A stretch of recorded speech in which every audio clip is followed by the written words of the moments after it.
जे राग है बंगला भाषा कर भी प्रभाव उकर में है। हाँ, हल्का फुल्का बांग्ला कर शब्द भी उकर में है, चूंकि हमरे का नागपुर तो बंगाल से सटल है। अच्छा, एक गो बंगला राग कर कोई गीत उसन दुकड़ी कर अपने। हाँ, भवप्रीता जी का एक गीत है जिसे बैठी रहलिया से पिया गेला परवा से सखी रे, बैठी रहलिया से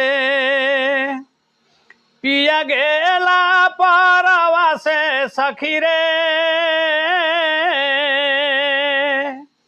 पंथ हेरी हेरी आखी झुरी गेला सजनी रे, कालिया बड़ी दगा देला सजनी रे, कालिया बड़ी दगा देला,